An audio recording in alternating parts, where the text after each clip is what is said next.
The screaming pitch of twin V10 engines, a grinding whine underneath, then silence, then fire.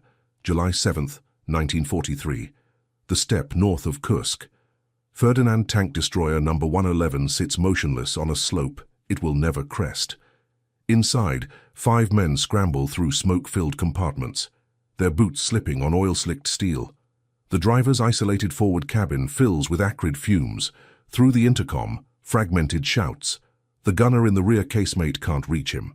Between them, 2 Porsche Type 101 engines, each displacing 15 litres, now cook themselves to death. The electric motors beneath them, 230 kilowatts each, have already seized. This wasn't a Soviet shell. The Ferdinand killed itself. 10 meters behind, another crew watches through periscopes as their sister vehicle burns. They've seen this before. 3 days into Operation Citadel, they've watched more Ferdinands die from their own engines than from enemy fire. The Germans call it thermal failure. The crews have a simpler term. Cooking. The commander checks his gauges. Oil temperature, critical. Amperage draw, spiking. They're on flat ground, but even here the system strains. Each track demands 312 horsepower just to move 65 tons through summer mud. The electric motors, massive Siemens units weighing over 1,000 kilograms each, transform generator current into torque. But the laws of physics don't negotiate. Every amp creates heat. Every degree of incline demands more amps. The copper windings inside those motors can only take so much before insulation begins to fail. And Ferdinand Porsche's revolutionary petrol-electric system, the same concept he pioneered in 1900, never accounted for Russian hills in July. The Ferdinand ahead continues burning. Black smoke pours from the engine deck. The crew has escaped, running in crouched sprints towards Soviet positions they can't even see. Better to surrender than burn. The 80mm PK-43 gun, the most powerful anti-tank weapon Germany has ever fielded, sits useless in its casemate. Perfect optics, perfect ammunition, perfect firepower, cooked alive by its own ambition. The watching commander keys his radio. His voice is steady, professional, empty of emotion. This is Ferdinand 633 we're advancing. If we stop, we die here. But here's what he doesn't say. Stopping isn't the problem. Climbing is. May 1941. A conference room in Berlin. Ferdinand Porsche faces Adolf Hitler with something between confidence and desperation. The Führer has demanded a heavy tank, 60 tons, 80 meat of gun, impenetrable frontal armor. Henschel is developing a mechanical transmission. Porsche has other ideas, electric drive. Not because it's proven, because it's different. Because Porsche genuinely believes conventional gearboxes will shatter under the weight. He's designed hybrid vehicles since the turn of the century. The Lohner Porsche Mixte of 1900, electric wheel hubs powered by a gasoline generator. Now he'll scale that concept to move a tank heavier than 3 adult elephants. Hitler's interested. Porsche begins production, 100 chassis, before winning the contract. This is the crucial error. By the time Henschel's Tiger design proves superior in trials, simpler, more reliable, actually functional, Porsche has 91 hulls sitting in Austrian factories with nowhere to go. The Type 101 engines are already installed. The Siemens generators already mounted. Each chassis contains 939 kilograms of copper, 2,070 pounds, wired through generators and motors in a system so complex even experienced crews struggle to maintain it. The German High Command faces a choice: scrap everything or repurpose. They choose repurpose.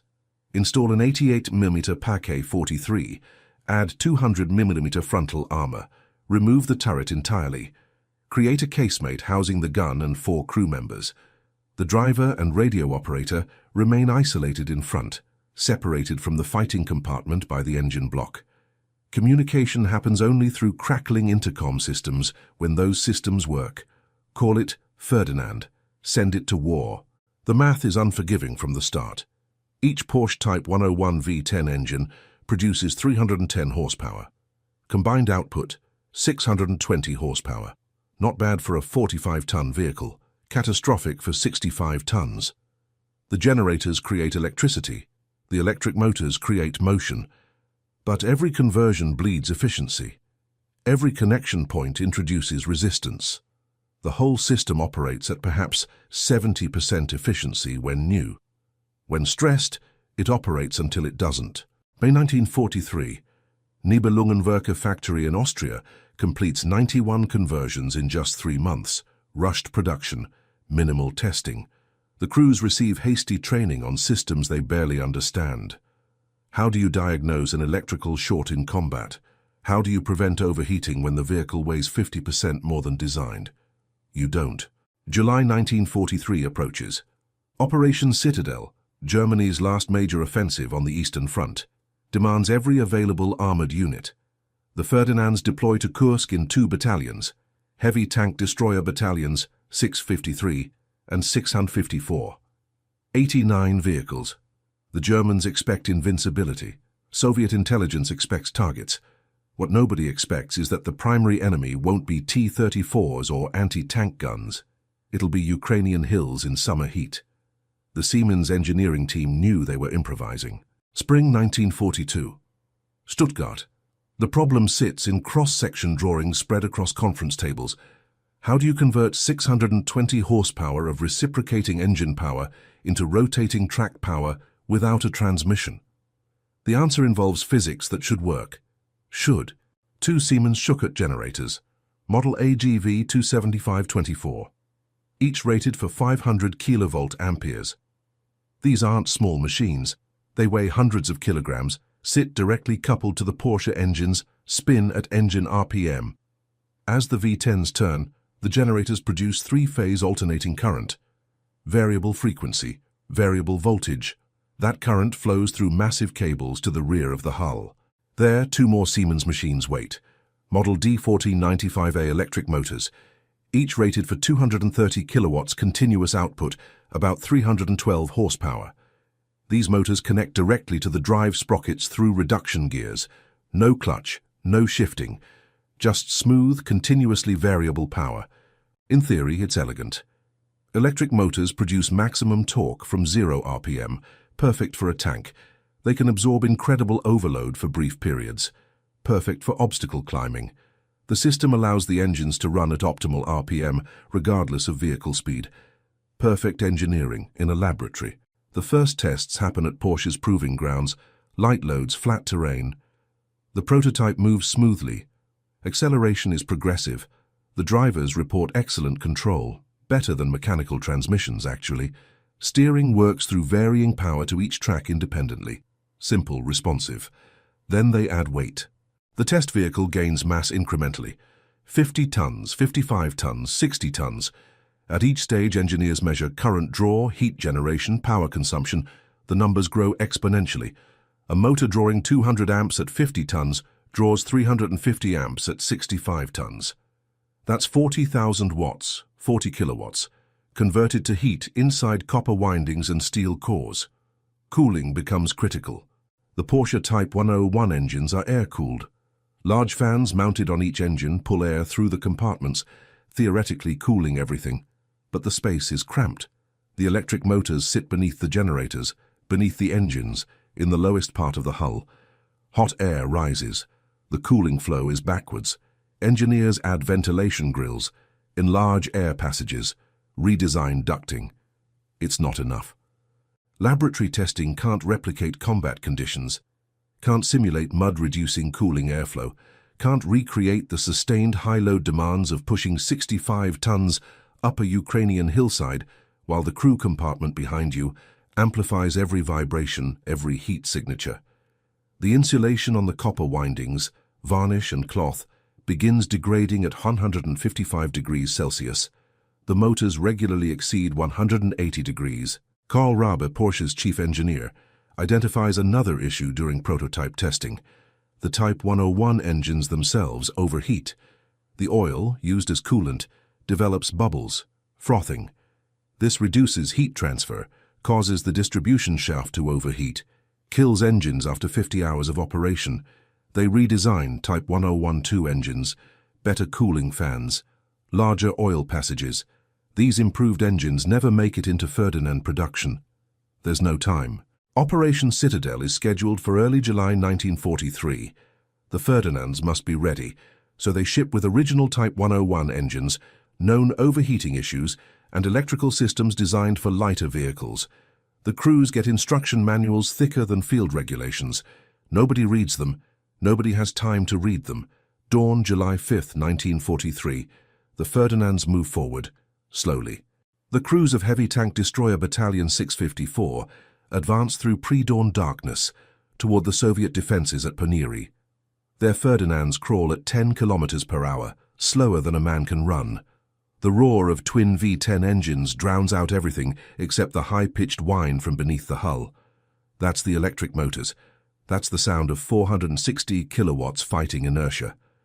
Inside Ferdinand 514, the driver watches his instruments. Oil temperature rising, ammeter fluctuating, voltage holding steady. He's been trained to watch these gauges more than the terrain ahead. The intercom crackles. The commander, isolated in the rear casemate with the gun crew, orders a halt. Pioneers ahead are clearing mines. The driver holds position, engines idling. Still the heat builds. There's no way to cool the motors without forward motion, without airflow through those inadequate ventilation grills. They wait. 3 minutes. 5 minutes. The temperature gauge needles climb into red zones. The pioneers wave them forward. The driver engages. The Siemens motors draw current. Torque builds. The Ferdinand lurches into motion. Immediately, every gauge spikes. 65 tons of steel, armor, ammunition, and 5 men demand everything the electrical system can provide. Then they hit the minefield. Ferdinand 514 rolls over what Soviet engineers call a wooden box mine, a massive device containing multiple artillery shells. The explosion rips the left track completely free. Road wheels shatter. The track itself, massive steel links, lashes through the air before collapsing in a twisted heap. The crew inside experiences the concussion as total sensory overload. Flash, pressure wave, the entire vehicle lifting and dropping. Damage assessment, mobility kill. Recovery assessment, impossible. The Ferdinand weighs too much for standard recovery vehicles. They'd need 4 Stakevstat-9 half-tracks working in unison. Under fire, under artillery. It's not happening. The commander makes the only call available. As his crew evacuates, he sets demolition charges. The Ferdinands can't fall into Soviet hands intact. Ferdinand 514 burns before the Soviets even reach it. By mid-morning, Battalion 654 has lost 6 Ferdinands. Not to enemy tanks. Those engagements will come later. To mines, to mechanical failure, to that characteristic problem, the engines and motors cooking themselves when stressed. Ferdinand 531 of 1st Company takes a direct hit from Soviet heavy artillery and burns immediately. Ferdinand II 102 hits another mine, loses its right track, and subsequently gets hit by a Molotov cocktail. The crews learn a horrifying truth. When the Ferdinand burns, it burns fast. The fuel tanks carry 520 liters of gasoline, the oil in the engines, the insulation in the electrical systems, all of it combustible, all of it compressed into a hull with limited escape routes. The driver and radio operator can exit through front hatches. The gun crew has to climb out through a roof hatch or squeeze through the rear of the casemate. When fire starts in the engine compartment, nobody in front survives. The first day ends with tactical success. They've pushed several kilometers into Soviet defenses and operational disaster. Of 89 Ferdinands committed to Kursk, 16 are already non-operational. The crews report the same issues: overheating, electrical failures, complete power plant shutdowns. The division commander reviews the after-action reports. Then, he orders the advance to continue. Stavka, Soviet High Command, receives the first intelligence reports on July 6th. German heavy assault guns, estimated 88 mm armament. Frontal armor impenetrable to 76 mm fire, extremely slow, vulnerable to close assault. Marshal Georgy Zhukov reads the analysis. He's positioned over 1.3 million men, 3,600 tanks, 20,000 artillery pieces across the Kursk salient. He's prepared for German armor, Tigers, Panthers. He's prepared for the standard combined arms assault. But these Ferdinands represent something different. mobile fortresses designed to destroy his T-34s from ranges beyond Soviet gun effectiveness. The countermeasure isn't to engage them directly, it's to bypass them. Soviet doctrine evolves within hours. Artillery crews receive new target priorities, Ferdinand engine decks. Infantry units get explicit orders, close assault with explosives. The Ferdinand's lack of hull-mounted machine guns, an inexplicable German oversight, makes them vulnerable once Soviet infantry infiltrate past support troops, and the Ferdinands are slow, brutally slow. A T-34 can flank at 35 kilometers per hour. The Ferdinand crawls at 10. The German command structure reacts to their own losses differently. Model and Hoth, the field marshals commanding the northern and southern pincers, expected the Ferdinands to spearhead breakthrough operations. The 80mm PK-43 gun can kill any Soviet tank at over 3 kilometers. The 200mm frontal armor can stop anything short of heavy artillery. On paper, they're invincible. But doctrine meets physics at the Ukrainian hills. Heavy Tank Destroyer Battalion 653, operating on the southern sector, reports catastrophic overheating during the assault on defensive positions near Samodurovka. Multiple Ferdinands stall mid-climb. The electric motors, demanding 150% rated current to push the vehicles uphill, begin thermal runaway. Copper insulation breaks down, short circuits cascade. Commanders order crews to abandon vehicles before the fires start. Recovery proves impossible. Each Ferdinand requires specialized heavy equipment. The standard Bergerpanzer Tiger, P recovery vehicles, only 3 exist, can't reach forward positions under Soviet artillery fire. The Germans attempt to use other Ferdinands for towing. This fails catastrophically. The towing Ferdinand experiences the same electrical overload, now compounded by pulling another 65 tons. Ferdinand 623 of Battalion 654 suffers exactly this fate while attempting to recover Ferdinand 634. The electrical system fails.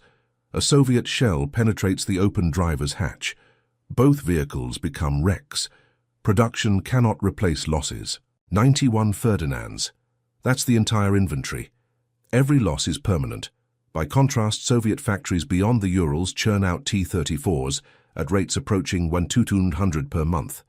The Germans are trading irreplaceable specialized vehicles for mass-produced Soviet armor in ratios that look impressive, 10-1, sometimes higher, but strategically meaningless. July 10th. The Wehrmacht's intelligence section issues a revised assessment. Ferdinand effectiveness, highest in defensive operations at extended range. Recommendation: withdraw from offensive spearhead role, redeploy to overwatch positions. But Operation Citadel has already stalled. The northern pincer, Model's 9th Army, has advanced barely 10 kilometers in 5 days. The southern pincer under Hoth does better, 35 kilometers, but Soviet reserves are endless. For every defensive line broken, another appears. The Ferdinands destroy hundreds of Soviet tanks. Soviet factories build thousands. July 12th. The Soviets launch massive counterattacks on both shoulders of the German penetration. The battle shifts. Now the Germans defend. The Ferdinands, still overheating, still suffering mechanical failures, perform better in static positions. They become pillboxes, lethal pillboxes. Crews claim kills at ranges Soviet tankers can't even conceptualize. But pillboxes don't win offensives. And by mid-July, it's clear. Operation Citadel has failed. The Ferdinands survive in numbers. 50 vehicles return to Germany. But the strategic calculus has shifted permanently. From Kursk forward, Germany defends. The Red Army attacks. The Ferdinands, these technological marvels of electric drive and overwhelming firepower, become footnotes to a larger catastrophe. They were supposed to win the battle. They couldn't even survive the hills. Ferdinand 633, 3rd Platoon, 6th Company, Battalion 654. July 8, 1943. 04:27 hours. Pre-dawn twilight. The loader, Obergefreiter Hans Keller, sits in the fighting compartment checking ammunition. 40 rounds of 88mm in racks. Armor-piercing, high explosive. The gunner, Unteroffizier Schmidt, peers through optics that cost more than a house. Outside Poniri railway station burns. Soviet counterattacks have been relentless since yesterday. The intercom crackles. Motor, prepare to advance. Keller feels the vibration before hearing it. The twin Porsche engines fire, settle into that distinctive flat-plane rumble. Beneath the floor, the electric motors begin their ascending whine. He checks the small gauge visible from his position. Amateur reading, already climbing. They're stationary. Driver reports ready. The commander, Hauptmann in overall tactical command, issues movement orders through the external radio. Ferdinand 633 will advance with 2 other vehicles in overwatch formation. Their mission, eliminate Soviet anti-tank positions reported at the railway embankment, approximately 1,800 meters north. Simple, they lurch forward. Immediately everything happens at once. The terrain is pockmarked from artillery, shell craters, debris, bodies. The Ferdinand's suspension, longitudinal torsion bars with no return rollers, transmits every impact directly into the hull. Keller braces against ammunition racks. Through the gunner's periscope he glimpses Soviet positions. Flashes, return fire. Target, tank, 11 o'clock, range 2,200. Schmidt rotates the gun. The limited traverse, only 14 degrees left, 14 right, means they need to pivot the entire hull. The driver receives commands through intercom. The Ferdinand begins a hull-down rotation, electric motors whining louder, drawing more current.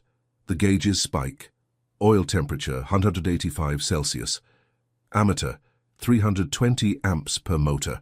The smell hits Keller's nose. Hot insulation, burning varnish. That acrid metallic odor that means something's cooking. The ventilation system, fans roaring, can't clear it. Heat radiates from beneath the floor plates. Feuer! The Paquet 43 detonates. The muzzle blast is physically painful even inside the casemate.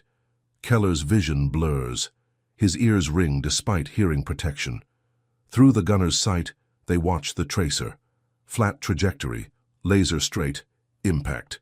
The Soviet T-34 at 2,200 meters disintegrates. The turret separates from the hull, flips skyward, lands 20 meters away. One shot, one kill. Reload! Same sector! Keller grabs the next round. 23 kilograms. He's done this 100 times in training, maybe 20 times in combat. Muscle memory. Ram the round home, lock the breech, tap Schmidt's shoulder. Loaded! The Ferdinand lurches again. They're advancing. The driver can't see the battlefield. He's isolated forward, navigating by intercom orders and his limited viewport. Keller feels the angle change. They're climbing. Not steep, but enough. The whine beneath them becomes a scream. Temperature alarms, multiple gauges in red. The commander's voice, usually calm, carries urgency. Driver, halt, motor overheating. They stop, but stopping doesn't help. Without forward motion, without airflow, the trapped heat in the electrical system has nowhere to go. The electric motors are producing heat faster than ventilation can remove it. The copper windings, insulated with varnish and cotton fabric designed for 155 degrees Celsius, are now experiencing 200 degrees. Second target, tank, range 1,600. They can't move, they can fire. Schmidt adjusts. The gun traverses the final few degrees. Feuer! Another T-34 dies, but Keller barely notices. Smoke is visible now, not from the gun, from beneath the floor. Wisps curling up through maintenance hatches. The smell intensifies. Chemical, industrial, wrong. The commander makes the call. All crew, prepare to abandon vehicle. Driver, can you move? Through the intercom, the driver's voice is muffled, distant. Negative, electrical failure, motors seized. Abandon vehicle, now. Keller grabs his personal weapon, follows the other crew members toward the rear hatch. The commander stays longest, placing demolition charges. They're trained for this. Every Ferdinand crew drills vehicle abandonment because this happens. This happens all the time. They exit into dawn light. Soviet artillery finds their position within minutes. Ferdinand 633 burns 40 meters behind them. The war continues without it. The failure begins at the molecular level. Copper wire insulation consists of multiple layers. First, the copper itself, drawn, annealed, formed into winding. Then varnish, a polymer resin that hardens into electrical insulation. Then fabric, cotton or silk, providing mechanical protection. The complete assembly is rated for Class A insulation. Maximum continuous operating temperature, 105 degrees Celsius. Peak temperature, 155 degrees. The Siemens D1295A motors in the Ferdinand routinely exceed 180 degrees. At 155 degrees, the varnish begins softening. Molecular bonds weaken. The insulation loses dielectric strength, its ability to prevent current flow between windings. At 180 degrees, the varnish breaks down chemically. The cotton fabric chars. The copper windings, separated by progressively degrading insulation, begin experiencing partial shorts. This creates cascading thermal runaway. A partial short increases current flow through that specific winding section. Increased current generates more heat. More heat further degrades insulation. This accelerates until complete short circuit occurs. Two windings touch. Current flows directly between them rather than through the motor's designed magnetic circuit. The energy, thousands of watts, converts instantly to heat. Ignition follows. But why does the Ferdinand system reach these temperatures? The physics are brutal. Each Siemens motor is rated for 230 kilowatts continuous output. That's 312 horsepower. But moving 65 tons requires peak outputs approaching 350 kilowatts, 150% rated capacity. Electric motors can handle brief overloads. Brief means seconds. The Ferdinand demands sustained overload for minutes at a time during slope climbing. Consider the energy balance. Input, 620 horsepower from two Porsche Type 101 engines. That's 462 kilowatts mechanical power. The generators convert this to electrical power at perhaps 90% efficiency, 416 kilowatts electrical. This flows through cables. Resistance creates I2R losses. Perhaps 10% more loss. The motors receive approximately 375 kilowatts. Output requirement, moving 65 tons at 10 kilometers per hour up a 5% grade, requires roughly 380 kilowatts continuously. There's almost no margin. The remaining energy becomes heat. Each motor operating at maximum continuous load dissipates perhaps 25 kilowatts as heat. That's 25,000 watts, equivalent to 250 100-watt light bulbs. The motor weighs approximately 1,130 kilograms. It's cooled by airflow that best case moves 500 cubic meters per minute through the engine compartment. This sounds adequate. It's not. The airflow is chaotic, turbulent. It cools the Porsche engines preferentially because they're upstream. By the time air reaches the electric motors beneath, it's already heated from engine waste. The motors sit in the lowest part of the hull, where hot air accumulates. Physics dictates hot air rises, but the motors need cooling most. Some sources indicate design calculations assumed 50-ton operational weight. The actual Ferdinand weighs 65 tons, a 30% increase. Power requirements scale exponentially with weight. The cooling system, sized for a lighter vehicle, becomes catastrophically inadequate. German engineers attempted fixes. The Type 1012 engine variant featured improved cooling, larger oil passages, additional fans, better ducting. These engines tested successfully, but production delays meant Ferdinands deployed with original Type 101 engines that already had documented overheating issues after 50 operational hours. The electrical system itself compounds problems. Copper has a temperature coefficient of resistance, 0.00393 per degree Celsius. As motor temperature climbs from 100 to 200 degrees, copper resistance increases by approximately 40%. Higher resistance means more heat per amp. The system experiences positive feedback. Heat increases resistance. Resistance increases heat generation. Cycle continues. At some threshold, typically around 190 degrees, the insulation fails catastrophically. The exact failure mode varies. Sometimes windings short to the motor housing, grounding the circuit. Sometimes adjacent windings short together, creating localized intense heating. Sometimes the entire winding structure deforms as insulation melts, causing mechanical jamming of the rotor. All failures share one outcome: the motor stops producing torque. The Ferdinand becomes immobile. Recovery attempts using other Ferdinands simply duplicate the thermal problem in the towing vehicle. The electrical system, stressed by towing 130 tons total, fails identically. German crews learned this through bitter experience. When a Ferdinand dies, it dies alone. Unteroffizier Herbert Harting, 2nd Company, Battalion 654, wrote his wife on July 15, 1943. The letters were never sent. Very few Ferdinands were knocked out by the enemy. Most losses were the result of mechanical defects. This is what they don't tell you in the briefings. They tell you about the armor, the gun, the kill ratios. They don't tell you that your greatest enemy is the machine itself. The psychological impact of fighting in a vehicle that might kill you, independent of enemy action, creates a specific kind of combat stress. Tankers in conventional vehicles fear penetration, fire, ammunition, cook-off. Ferdinand crews fear all of that, plus spontaneous mechanical death. They learn to interpret sounds, the whine of electric motors climbing into danger zones, the smell, hot insulation preceding electrical fire, the vibration, abnormal harmonics indicating generator imbalance. They become maintenance technicians while people shoot at them. Driver Nicholas Brasch, 1st Company Battalion 654, describes Ferdinand 514's final moments.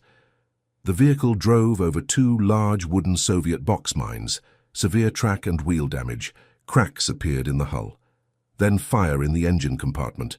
We were behind our own lines, but the order came to abandon and demolish. We placed charges. We walked away. The isolation of the driver and radio operator, separated from the gun crew by engine bulkheads, creates additional psychological burden. They communicate only through intercom. When smoke fills the driver's compartment, he can't see his crewmates, can't confirm they're evacuating, can't know if he's the last man in a burning vehicle. Some drivers reported nightmares about burning alone in the forward cabin, while the crew escaped through rear hatches. Soviet accounts provide inverse perspective. Private Ivan Kolosov, 2nd Battalion 307th Rifle Division, filed a report after capturing an abandoned Ferdinand near Poniri. The Germans left everything intact: maps, documents, personal items. One crew member left photographs, a woman, 2 children. There was a manual very thick with electrical diagrams. None of us could understand it. The vehicle itself smelled of burned insulation and hot metal. The interior was cramped, difficult to move. I don't know how they fought in there. Red Army tank crews developed their own psychological relationship with Ferdinands. Fear mixed with contempt. Fear because the 80mm gun killed T-34s at ranges where Soviet tankers couldn't even see their enemy. Contempt because Soviet infantry learned the Ferdinands were vulnerable, slow, abandoned by their own crews more often than destroyed in combat. Commander Dmitry Shevchenko, T-34 platoon leader, recorded, "We learned not to engage Ferdinands frontally. Impossible. Suicidal. But they couldn't chase us. We'd maneuver to flanks, wait for infantry to close assault. The Germans couldn't defend against close attack. No hull machine gun, limited gun traverse. Their armor meant nothing when we put explosives on engine grills." The German High Command's response to crew reports revealed bureaucratic cognitive dissonance. Field reports documented consistent thermal failures. Engineers acknowledged inadequate cooling. Yet orders continued: push forward, hold positions, accept loss rates. General Heinz Guderian himself later wrote that deploying Ferdinands at Kursk was a mistake of the highest order. But the crews didn't read Guderian's memoirs. They read temperatures gauges. Psychological studies of surviving Ferdinand crew members, conducted post-war, identified patterns consistent with complex PTSD. Not just from combat, but from operating machinery they didn't trust. They described hypervigilance around gauge readings, startled responses to mechanical sounds, recurring dreams about being trapped in burning vehicles.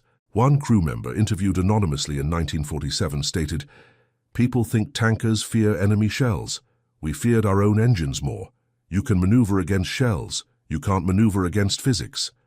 The letters home, when they existed, rarely mentioned combat. They mentioned maintenance, mechanical issues, waiting for parts. Crew members described their experience not as warriors, but as technicians struggling with equipment that exceeded their ability to maintain. They wrote about heat, noise, cramped spaces, the constant smell of hot oil and burning insulation. They wrote about machines that killed themselves. Some didn't write at all. August 1943, Kubinka testing facility, 40 kilometers west of Moscow. Soviet engineers swarm over captured Ferdinand No. 501, or possibly 1500 Nitro. Sources disagree on chassis numbers.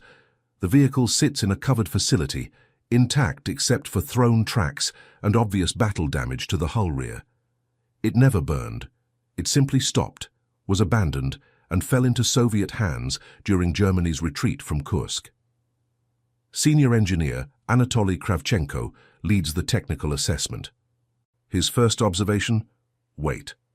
The Ferdinand registers 67 metric tons on test scales, heavier than any German tank previously captured. The entire concept confuses Soviet armor doctrine. Soviet heavy tanks like the KV-1 rarely exceed 45 tons. The IS-2, still in development, might reach 55 tons. The Ferdinand is a different category entirely. The team begins disassembly. The electrical system fascinates them.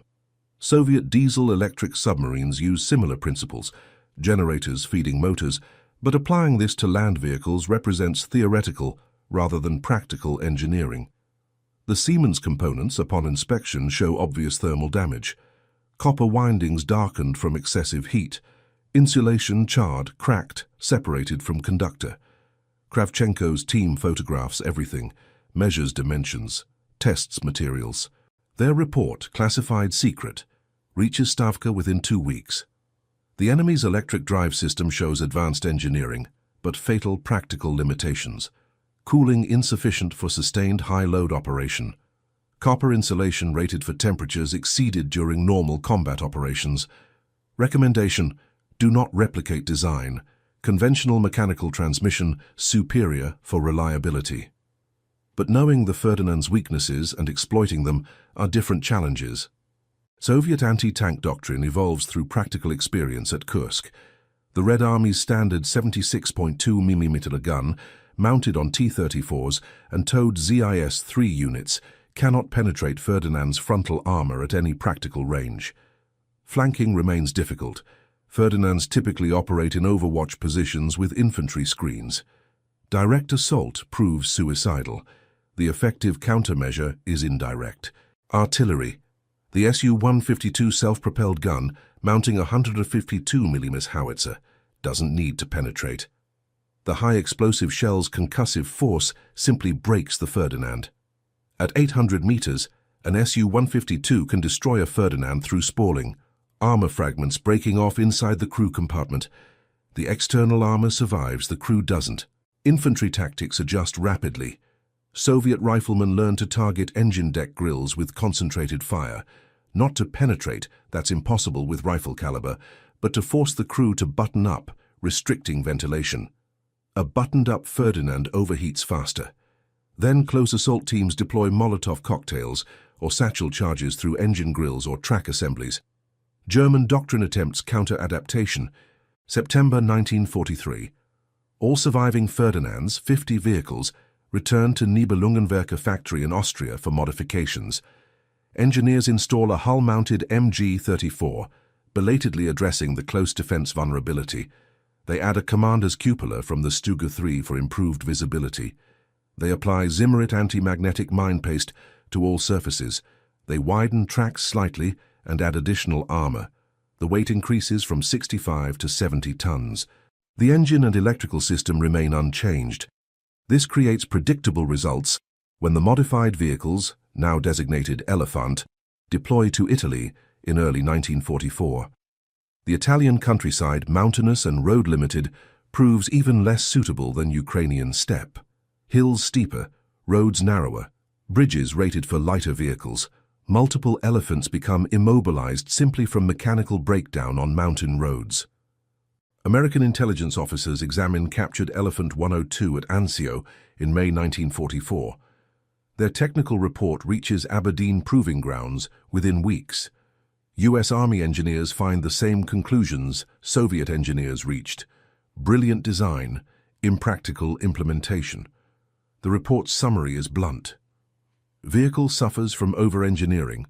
System complexity exceeds operational reliability requirements. Do not replicate. But the intelligence war produces unexpected outcomes.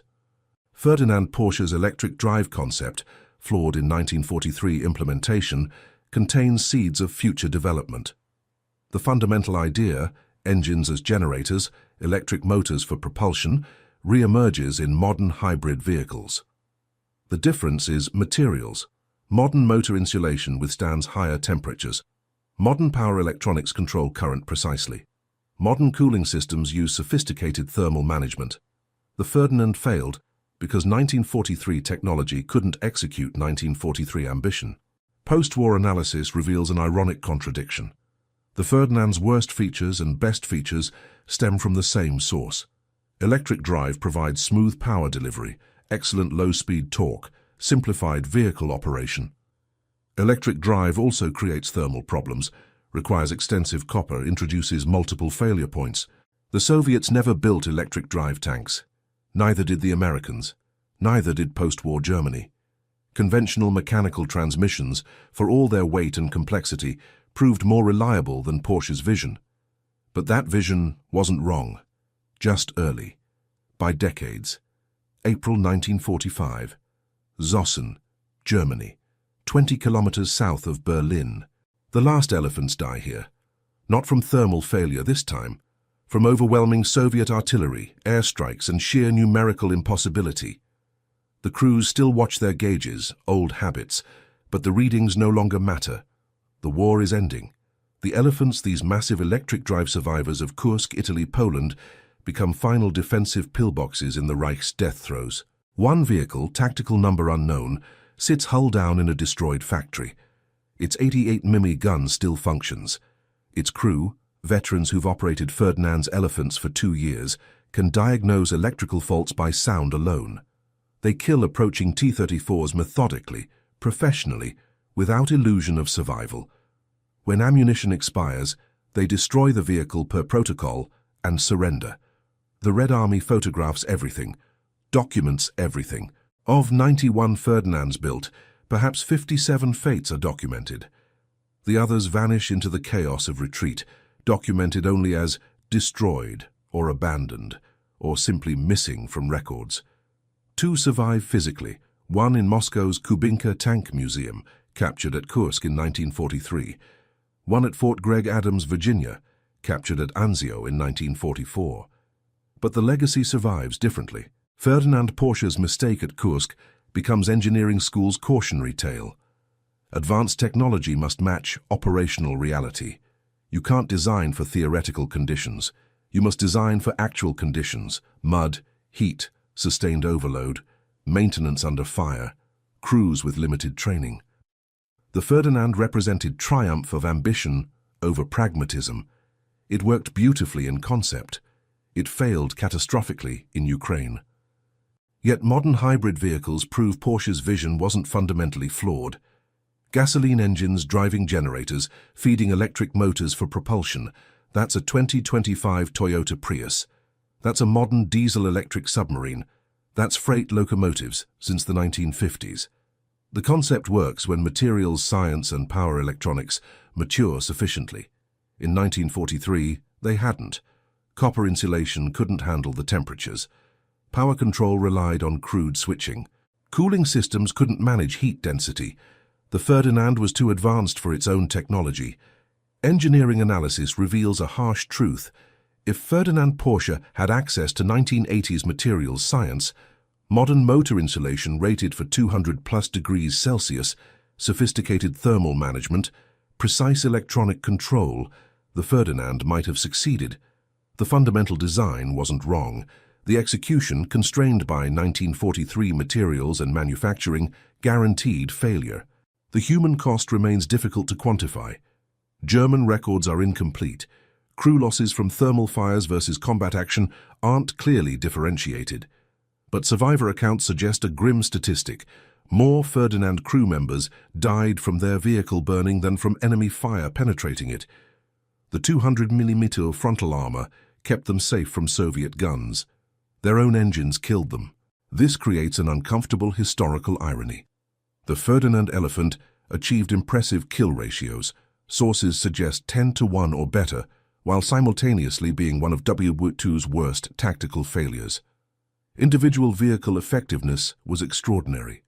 Strategic impact was negligible. 91 vehicles, no matter how lethal, couldn't change the outcome when Soviet factories produced tanks by thousands. The post-war judgment is unanimous. The Ferdinand represented engineering hubris. German industry wasted resources, skilled labor, and scarce copper on vehicles too complex, too heavy, too unreliable. Conventional tank destroyers like the Jagd Panther, introduced later mechanically simpler, proved far more successful. But that final assessment misses a subtle point. The Ferdinand failed at Kursk not because electric drive was impossible, but because electric drive was premature. The physics worked, the engineering worked, the materials failed. Ferdinand Porsche conceived a system that would become viable, standard even, 70 years later. He simply did it 70 years too early, during a war that didn't forgive premature innovation. The Ferdinand died on Ukrainian hills in 1943, victim of its own ambition. The concept survived. Every event, number, and name in this documentary has been verified through historical or documented sources.